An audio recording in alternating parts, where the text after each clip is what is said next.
Okay. I've been standing in front of this mic for,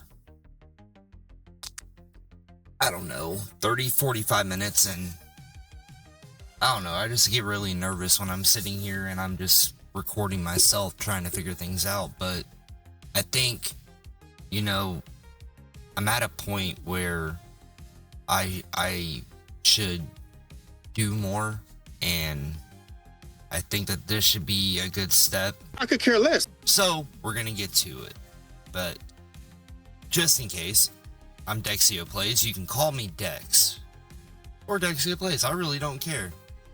And just as an upfront note, this is my first long form video ever. This will be probably my first upload I think I've ever done, because I've had YouTube channels before and I left it alone.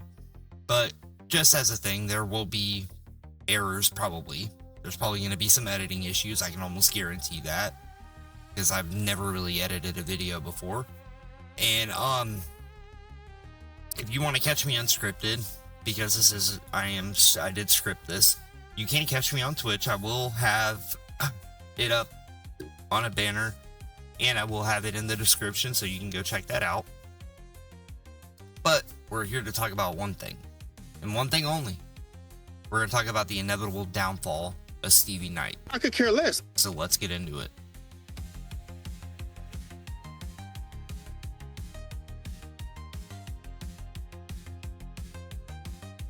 Let me start by saying this. I didn't rush to make this video. I waited. I really waited for the dust to settle and for emotions to cool down. And I wanted to see if this would just, end. But if you follow Admin Preach for any amount of time, or if you've watched Stevie Knight long enough, you know just as well as I know that this isn't going to end quietly. Something's going to happen. Because in all reality, this isn't just a beef on the internet. It's a pattern. And my initial claim right here is going to be something that some people don't like, especially if you like Stevie at all. I think that Stevie Knight is on track to becoming the same type of lolcow that Fresh and Fit are for Abba and Preach. Again! I think it's just what it is. And let me make this clear. Stevie will never touch the legacy that Fresh and Fit left behind in the Abba and Preach lore. It's pretty much a guaranteed thing, because they were a cultural moment. They were the jump off point. And even though Abba and Preach did good, and they were good way before Fresh and Fit, they turned it up to 200% after that whole thing happened. And in all reality, man, the beef got to a point where Abba was buying condos for his mom. So, and I think that if Stevie keeps going this way, it's going to end up being the same thing. But let's be real about it. Stevie is a footnote in this whole situation. I could care less. The beef didn't really last as long. And, even though Abba does bring him up subtly when he's on live stream and things like that,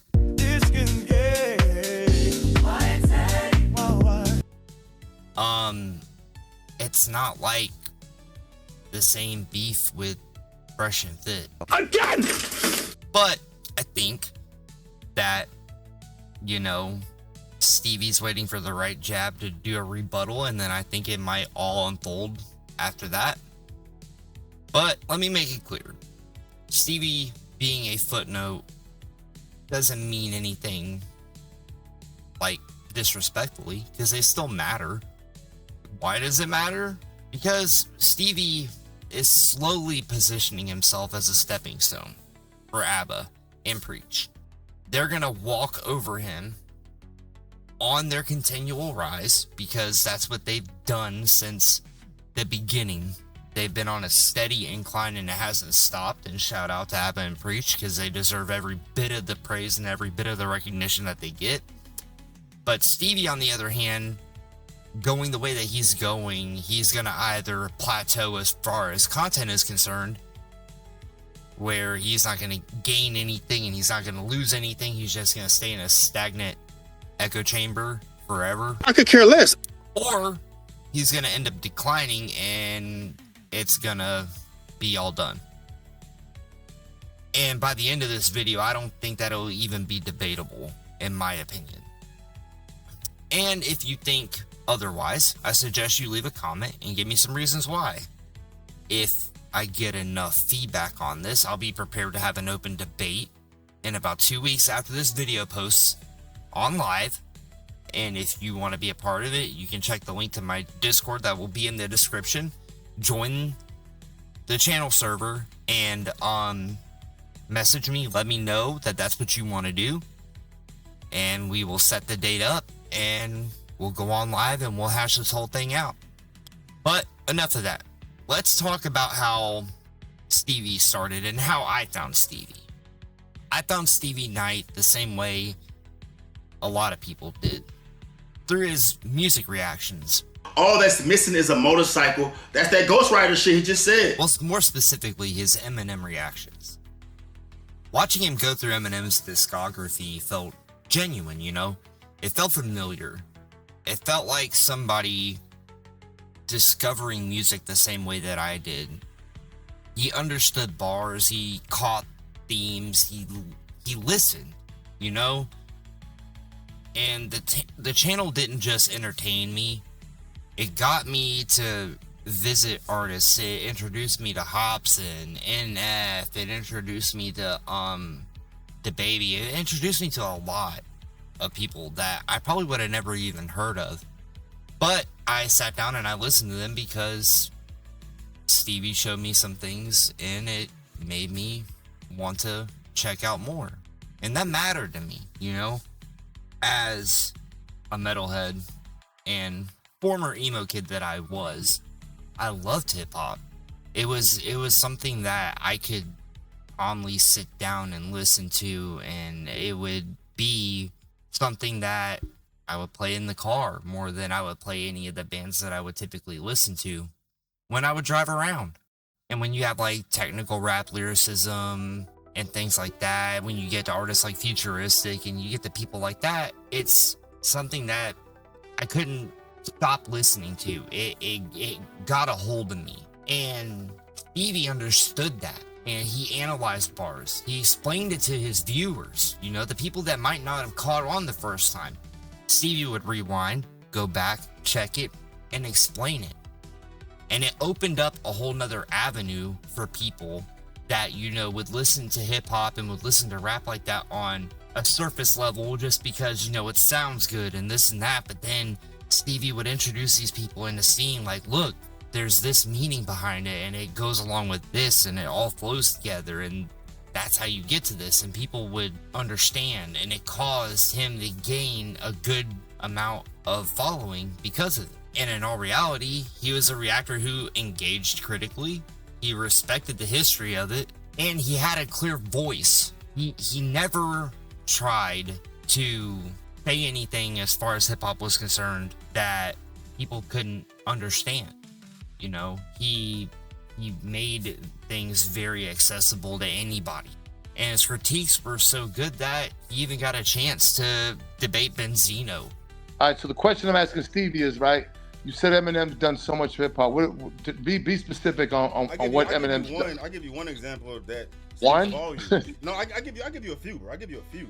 But like, okay, please. The bridge that this man has manufactured from his existence doing this shit, like, who do you think's put more money into hip hop outside of Eminem by his global reach? And that was a crazy thing to see. I didn't think, you know, as far as, you know, Stevie, and regardless of how anybody wants to look at this, Stevie is a YouTuber. He isn't at the same type of fame or echelon as some other people, but because Stevie was so adept at knowing about Eminem, he got a chance to debate him. And the thing is, man, is that Stevie hooked him. He walked him, and Benzino had nothing. And I can clearly and confidently say that I don't believe that anybody that saw that debate thought that Stevie had lost. And at that point, Stevie didn't feel like a grifter. He felt like a guy who actually cared about learning. And in all reality, even in his current state now, he is learning. Regardless of whether it's right or it's wrong, he's learning. But back then, it felt like the sky was the limit. It felt like he could become one of the biggest reactors on YouTube. You know, I had the opinion that he was going to overpass No Life Shaq as far as reactors were concerned. Even though Shaq had all this backing and everything like that, I didn't think that he had what Stevie had. But then came the pivot, and where things shifted. And when I mean shifted, I don't mean it changed for the better. It definitely started to go in a direction that I don't think anybody was prepared to hear. So, with that being said, let's talk about this pivot and see what it was.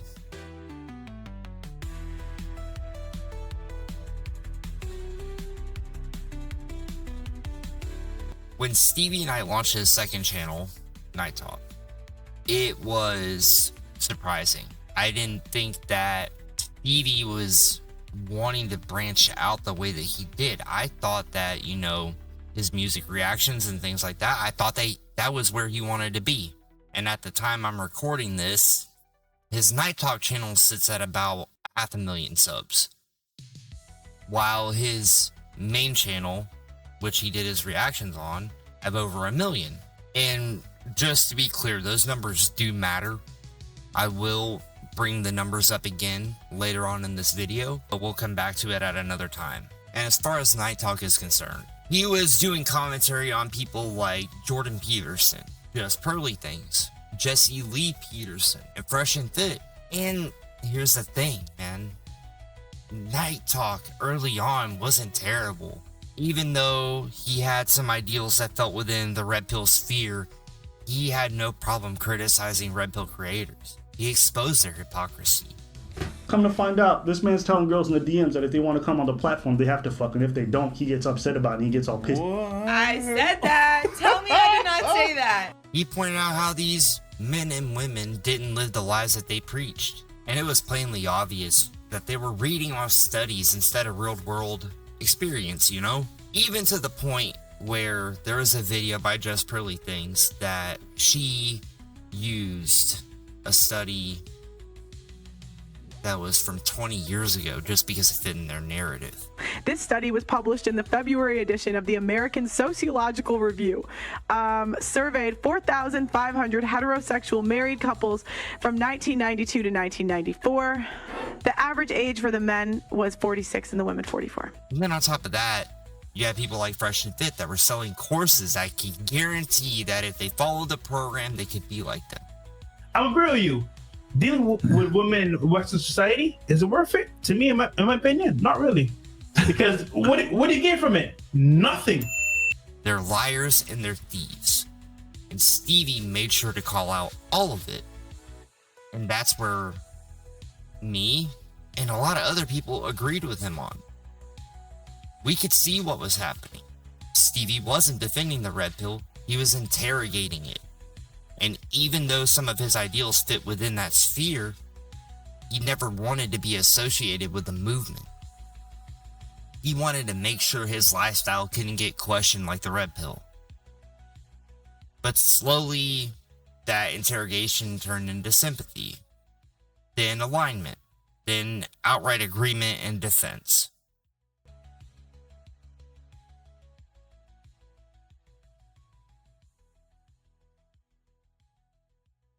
Now, Abba and Preach, when it comes to them, I found them a little after I found Stevie. And it was about a year before the pandemic had struck. Out of nowhere, I got recommended one of their videos, and as soon as I watched it, I was hooked.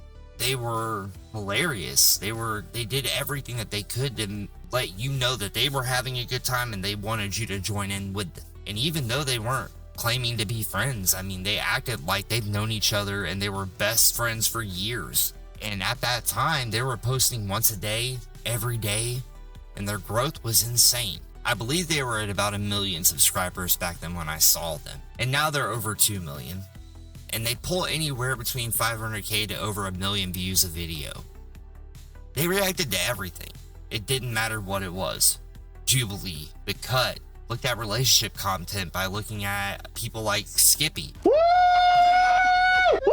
They would look at cultural nonsense. It didn't matter to them, but they had balance. That's what bridged the gap, and that's what made them stand out, and that's what made them different.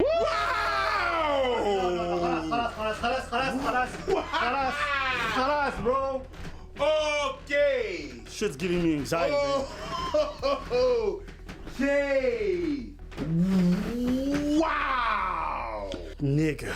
Wow. Nigga. Yeah, man, I wouldn't be mad if her brother came by and stomped this dude out. Real talk. I don't care who stomps this man out, man. Wow. Absolute trash. Violating people's boundaries, recognizing that they might be scared but still doing it, and then saying, can we try it for now? Like, you do not care. You don't care. You get repeatedly told that you don't care. I know people make fun of him and think it's like funny to some degree, but this is legitimately like absolutely diabolical behavior. They could give you life advice in one sentence and then tell you a joke immediately after. And it fit. It never felt like it was forced. It never felt like it was being pushed. They always strive to be genuine with everything that they did. And very few creators can say that. There's a lot of people on YouTube and on Twitch, as far as streamers are concerned, that you can see that it's an act. They try to play it up for the camera. They do whatever they can to portray a life that they just don't live. And then Fresh and Fit entered the picture. And from what Abba said, he had listened to a few podcasts and deemed them interesting. And I don't think that there is a clear-cut line between them aligning on any type of real moral or any type of things like that. But Fresh and Fit were going at 1,000 at the beginning, and they were doing good for the little bit of time they were on YouTube.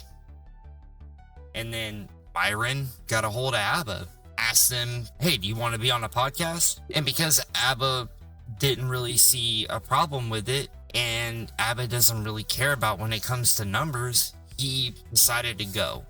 Picture this though, right? We're dealing with these girls behind the scenes in person, right? How they look at these guys that are paying is different from what they're telling you in person, because they look at you as, okay, he's paying a need that I have, but I don't respect him. And for me, I don't want a bitch's pussy. I want her soul.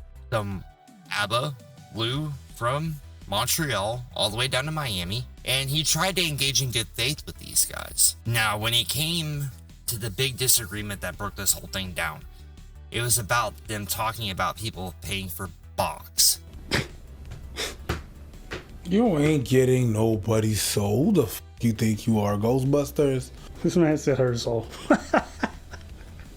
Fresh and Fit didn't really believe that high value men did pay.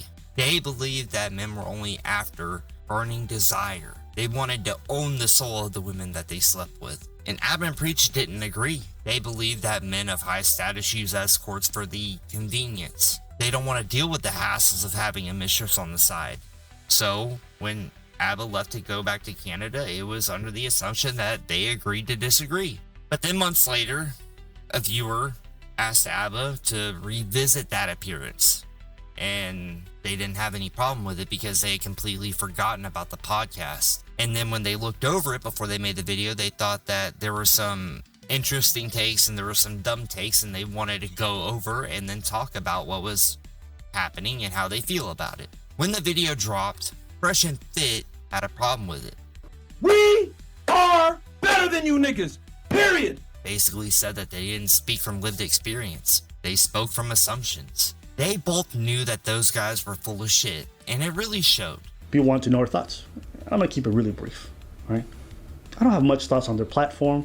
Are they doing some good things for some people? I'm sure. I have no doubt. I'm not even denigrating that. We just came at them for their ideas in regards to paying for box and all this stuff. Thought it was full of shit. And it made Myron mad. Period. It made Walter mad. I'm like, yo, relax, niggas, don't pay for box. And after all the things that happened between them, sugar babies dated, escorts impregnated, 1,000 body count capping by Fresh, these guys DMCA striking every channel that disagreed with them or critiqued them in any form or fashion. The meltdowns that Myron would do on stream. Again! All because of ABBA. It turned them into clowns. And throughout all of it, Stevie was backing ABBA up on everything. Who just wants to come on the platform for clout, and you think that's burning desire? And again, guys, I don't even care that he goes about that way to bang girls. Do whatever you want. You earned your platform. Go ahead. Me, it's the hypocrisy of these ideas. You preach to these men that they have to always seek this thing, that this is the way to live, that this is the best way, but you don't even walk the talk. Nope. That's what I find distasteful. It's like a Derrick Jackson talking about don't pay for box. Come to find out, this man's cheating on everyone. How are you any different? He would sit and laugh at how ridiculous these guys were. We go inside. We are going to begin. The madness starts now. Bruh, do not come for ABBA and preach, dog. They will sun you every time. If your shit ain't making sense, dog, you gotta fucking dot your I's and cross your T's, or they will fuck you up.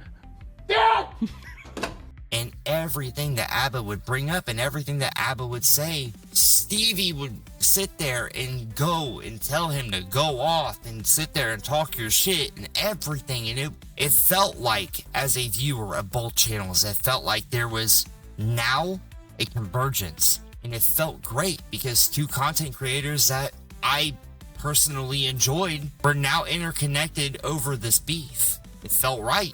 So let's talk about how Stevie did when he started reacting to ABBA and Preach. Now, during the Fresh and Fit beef, Stevie reacted to pretty much anything that ABBA would put out that had Fresh and Fit's name on it. He laughed with them. Oh shit, he just called Fresh out. Was I digress? YouTube response. Hello, Fresh. My man's 28 going on 80, and I don't want that to be you guys. And that's why today's sponsor, Kid Henry, He got time. And he clowned Fresh and Fit right alongside ABBA and Preach. And in the middle of the DMCA strike feud, Stevie watched it while also at the same time getting strikes from Fresh and Fit at the same time. And then what made me testy about this shit is because the fucking email I got, bro. You fucking with my goddamn money on my little night talk channel. I ain't even goddamn moving like that yet. And then come to find out you over here just playing everybody, man. You just sensitive, you soft. I don't want them talking about me. They call me out on my shit. I said I don't ever pay for pussy, but I'm really paying for pussy, and they call me out and I don't like it, so I'm gonna goddamn attack. Bro, get the fuck out of here. And according to Stevie, he and ABBA talked privately. They had some form of respect for each other, and that's what it was. Even to the point where Stevie was calling ABBA the king of receipts, because no matter how you felt about it, ABBA always brought proof. It was screenshots, clips, context. ABBA made sure that if he made a claim, he could back it up. And in some cases, those receipts helped Fresh and Fit from getting canceled. So no matter how you want to look at it, it doesn't matter if ABBA and Preach hate you or like you. It has nothing to do with it. It's not personal. It's either you're going to get clowned or you're going to get defended, depending on the context of the situation. And Stevie liked that. And that's what was so interesting about watching him react to these things. It gave him credibility by proximity. But then, something changed. And it was something that I believe that nobody was prepared for.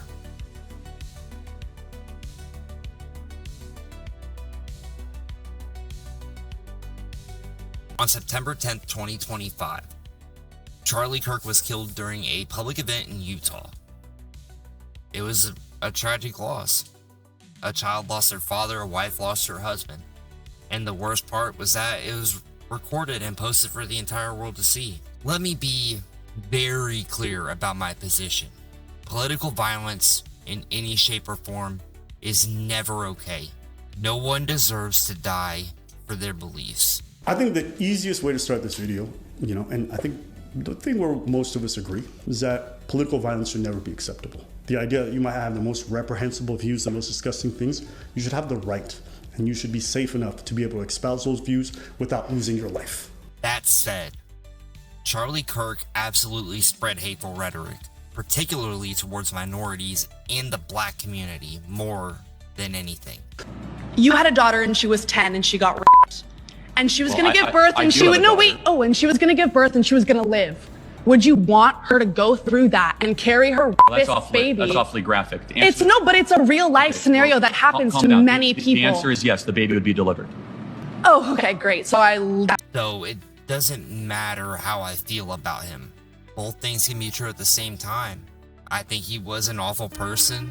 If I see a black pilot, I'm going to be like, boy, I hope he's qualified. It begs the question, when you see a black pilot, you wonder, you say, I hope they are qualified. And in the spirit of affirmative action, we have Ramon and Cadillac are your two pilots. They've never flown before, but they are black. If I'm dealing with somebody in customer service who's a moronic black woman, is she there because of her excellence, or is she there because of affirmative action? I'm only here because of affirmative action. Yeah, we know you do not have the brain processing power to otherwise be taken really seriously. The war on white people continues. You had to go steal a white person's slot to go be taken somewhat seriously. We are raising a generation of weak people like Simone Biles. LeBron James is a self-interested, narcissistic, and we know he's not very smart. You're representing your nation. You're selfish sociopath. Not very bright, not wise, not somebody of good character. She is a shame to the country. Blacks in America did not have the same rights they had today. Data shows they were actually better in the 1940s. Let's get loud for Kyle Rittenhouse. I'm also going to offer some context and some nuance about the death of George Floyd that no one dares to say out loud, which is that this guy was a scumbag. Remember what BLM stands for? Burn, loot, and murder. Now, does that mean it deserves to die? That's two totally different things. Of course not. Prowling blacks go around for fun to go target white people. That's a fact. And I also think that he didn't deserve to die. And when Abba saw this, he addressed this nuance in his video. He made it clear that he was strongly against political violence. And Abba also showed clips showing why he thinks that Charlie Kirk is a monster and why he spread hate. Then, after it was posted, Stevie saw it. Alright, I was told to peep Abba and Preacher's video about the whole Kirk situation, bro. It's titled "It Only Gets Worse." So let's see what they is talking about. Come on, bro. This is wild coming from Abba, man. Bro was at the right and went to the left, even though I know that's still held with much contention, bro. But we can't just gloss over that, dog. I've never seen them be this biased. He wasn't happy with Abba's opinions on what happened. Stevie was under the assumption and also accused Abba of taking Kirk out of context, manufacturing a narrative, and basically lying by omission. And here's where the problem starts. Stevie doesn't even understand what these words mean. And that's a crazy thing to say, coming from a man who wrote a book. And you can look it up. It's on Amazon. It's there for sale. It's got his name on it. But yet, Stevie posted his reaction and he contacted Abba and asked if he would be down to debate the topic on a live stream. Abba agreed. They set up a date and got it all going. The day comes and the live starts up. And when the debate happened, Abba was prepared as good as he could be. Stevie, on the other hand, came with vibes and came with feelings. I feel like I didn't feel like, I feel like, do you feel like, I feel like I could care less about why you feel the way you feel. I'm not a fucking machine. They need to be controlled. They need to be decapitated to feel heard. I feel like everybody's gonna feel differently. There is emotion tied to it, bro. I'm a human being. Some children are born in fucked up circumstances, bro. It is what it is. So logically, it is what it is. Oh, that's cap. That's cap? Did you Google it? Did you Google it? I don't need to Google it. Somebody Google it in the chat. I don't even need to look up the stat. I think that there's going to be a clear indication on what's going to happen during this debate the more I speak about it. So let's get to the debate and see how a man that had Abba's back for years was so quick to turn on him.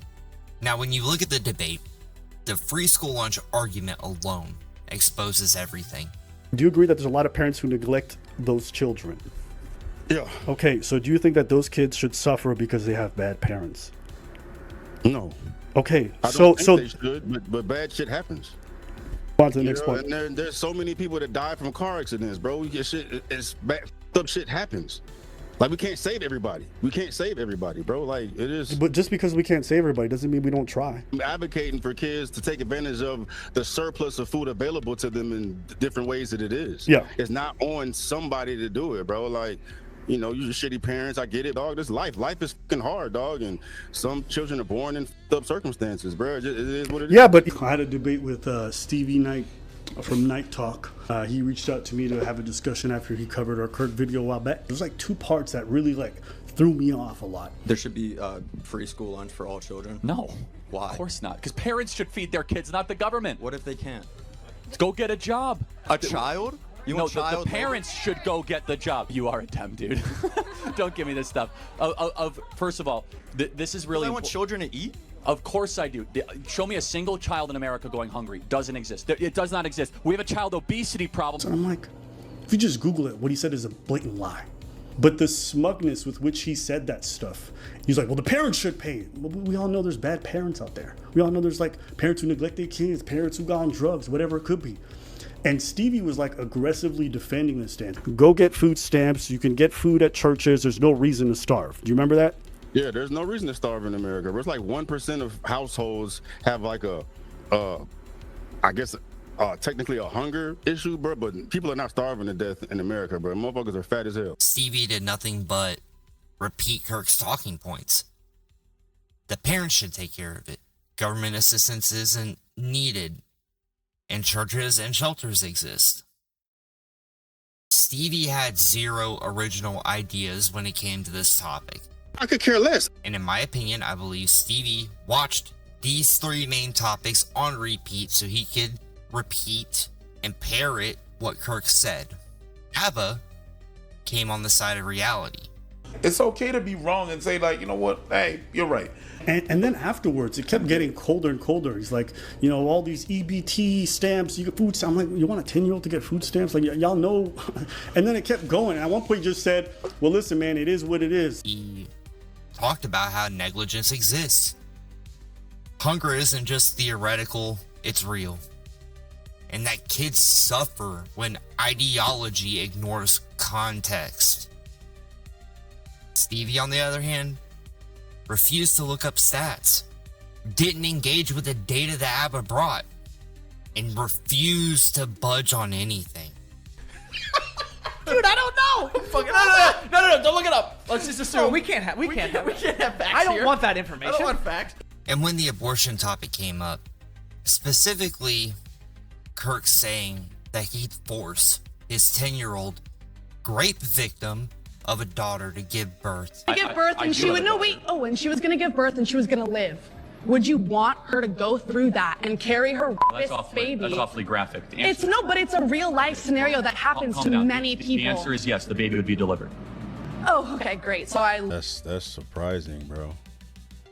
Yeah, I'm shocked with this one, man. I've disclosed that video in its entirety, giving it context, bro. And I'm coming from Abba, who's the king of receipts, trying to convey a point, bro. And he intentionally shows you that clip, leaving out the context, dog. And you look at that snip, it looks hideous, man. But he gives his reasoning behind, regardless if you agree with his decisions, his reasoning behind it is stand up, bro. It didn't, this evil man is gonna force my 10-year-old daughter to do it. And I've already debunked a lot of these videos.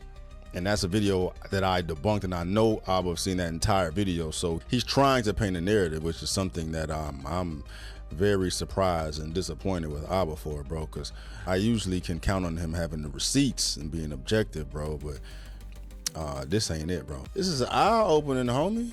Eesh. Answer is yes, the baby would be delivered. Oh, okay, great. So Stevie said, I don't agree, but I understand his stance. Which, no, there is no fence sitting here. When it comes to certain topics like this, there are a few moments in life where you can't sit in the middle. And this topic is one of them. And that moment alone shattered Stevie's credibility. But if you think it couldn't get any worse, it did. Stevie then asked Abba if there were more abortions or starving kids in America. Abba believed that it was starving kids. Stevie responded by saying, Oh, that's cap. Abba asked him to Google it. Stevie said, I don't even need to look up the stat. so, for anybody else, I'm going to Google it. Or, matter of fact, I already did. And I'm going to do what Stevie chose to ignore. Now, I couldn't get a fixed number on the amount of kids that were starving in America, but I could find the number of starving people in America. So, let's go for this. Malnutrition deaths by age are for ages 65 and older. It is between 55 to 65%. When you look at that, that is a lot of old people dying of starvation and malnutrition. For ages 45 to 64, it's between 20 to 25%. That's a crazy number too. For ages 18 to 44, it's between 8 and 12%. That is still a crazy number, regardless of how low you think it is. And for ages 0 to 17, it's 3 to 6%. That's a lot of people that are dying of hunger and malnutrition in the US. With the status this country has as a first world country, even 1% across the board isn't a good look. And when you look at abortions within a whole net, it's about 1 million a year. In reality, it's a small percentile. But to Stevie and I, abortion is a serious matter. And in all reality, if you wouldn't have brought it up or you wouldn't have shown him the stats and you asked him genuinely without him even looking at it, he probably would have told you that the abortions ranged between 5 to 10 million a year. Now, I don't want to keep pressing any more on top of this debate because, there's very few points that are left after the debate that I'm really interested in bringing up and talking about. So if you want to watch the full debate, I will have the whole debate in this description, along with any clips from any of the videos that I reference to or bring up, all down there for you guys to see firsthand. Now, let's see how Stevie handled things after the debate.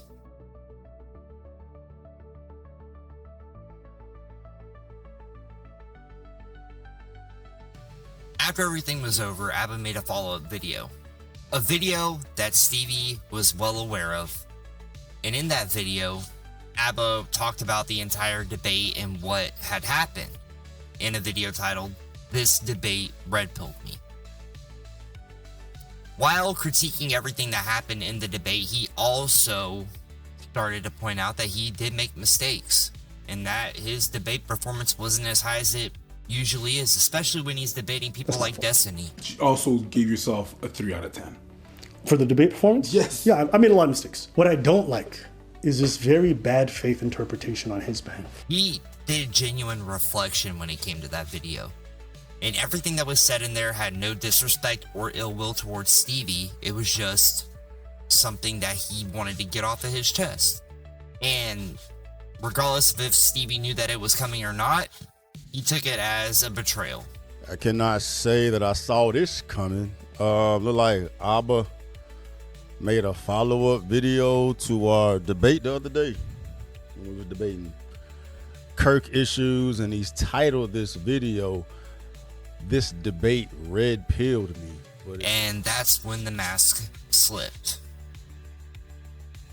He watched the video and basically said that Abba wasn't shit, said that he was manufacturing a narrative of not only Kirk, but now of Stevie as well. He accused Abba of being fake, of setting him up, hiding intentions, and also saying that Abba put words in his mouth. And with all that came the most unintelligent thing I've ever heard. Stevie said that Abba was manufacturing a narrative, purposefully taking Kirk out of context, and calling him disingenuous. Now let's be clear about what these words mean. If you're saying this about someone, you are telling them that they are deceiving people and they're being manipulative. It's not hard to understand, but to Stevie it was.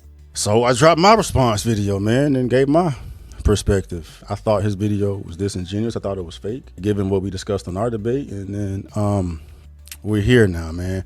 When you launched a video out of nowhere calling me a liar and someone manufacturing narratives, did I whine then about how dirty the social media world is? No. Now when I do a follow-up video, which I said I was gonna do, you want a bitch online. It's a whole fucking problem, dog. And as far as him saying you're gonna try to call me fake when you launched a video out of nowhere calling me a liar and someone manufacturing narratives, you saw the debate. I told him that I still believe he manufactured narratives. LOL, you're a clown. Called me a liar and manipulator multiple times before I said a word. Now you want to hop on the call. Man, carry on grifting. Bro sound like a female, don't he? He sound like a female, bro. I showed my girl this shit, bro, and she was like, man, it sounds like it's a girl trying to break up with you. Let's call up the joke fucking master and tell him his joke's fucking getting... someone's down here telling jokes.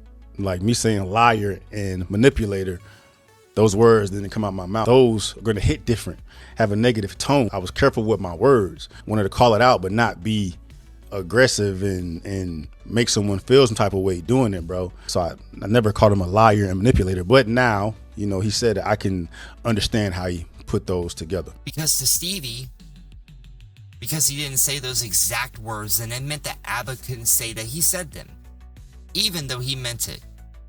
But in Stevie's eyes, he chose the PC way to call him those things without starting a problem.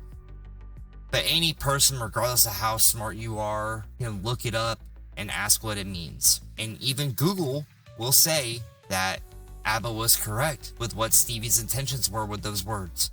But Stevie had to get petty and personal. He resorted to name calling, DM leaking, while in all regards calling Abba a female this whole debate.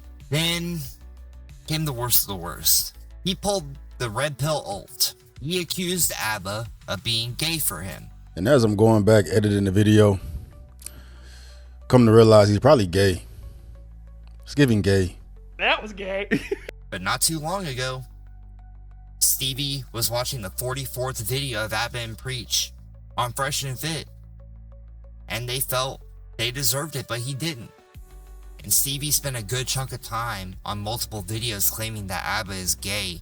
He was letting his emotions get the best of him. I was a bitch. And while it was crazy to watch, I couldn't turn away. The thing Stevie wasn't noticing was that this was the same path and spiral Fresh and Fit took. Today's topic. All right, seems like the guys from Fresh and Fit are really upset. We are better than you niggas. Period. But Stevie accomplished it in 3 months, while Fresh and Fit took a little bit longer before they got there. And suddenly, the guy who loved Abba's edits when they were aimed at Fresh and Fit couldn't handle them when they were aimed at him and he was in the crosshair. That's not principle. That's ego. Stevie Knight is walking the same road as Fresh and Fit. Short-term engagement, long-term erosion. Fence-sitters don't survive scrutiny. Grifters eventually trip over their own contradictions. But the good news is that there's a path back for Stevie. But it requires accountability, clarity, actually learning the words that he uses. And if he doesn't take the path, he won't get canceled. He won't get silenced. He'll just be ignored. And that's worse. That's where my problem lies with this. Stevie was one of my favorite creators on YouTube, but now I wouldn't give him the views even if he begged for them. And the thing that Stevie needs to learn is that even though the people on his side of the fence seem nice, they will leave him in the dust and stab him in the back as soon as they get what they want. And that's a terrible thing to see. Stevie put a lot of work into both channels to get them where they are. And all that time, all that effort can be gone without a trace. All because he was blinded by quick gains and not seeing that those same people will leave just as quickly as they came. Now, let's be clear on what this video was about. This wasn't about destroying Stevie Knight. This was about documenting a fall that didn't have to happen. And the saddest part, he watched it happen to Fresh and Fit. He laughed at it. Then all of a sudden walked right into the fire along with them. The difference is that Stevie doesn't have the staying power that Fresh and Fit have. So it's not a matter of if, but when. But either way, I hope in the best. Now, if you enjoyed my first serious video on this channel, then I really hope that you do subscribe. My Twitch will be in the description as well, so you can follow on there, and you can catch me live. And like I said earlier, go to the Discord channel, let me know if you would want to partake in a debate about the situation in a couple of weeks' time. We will get it done. But either way, I hope y'all a wonderful day, and I will see you next time. I could care less. That was gay.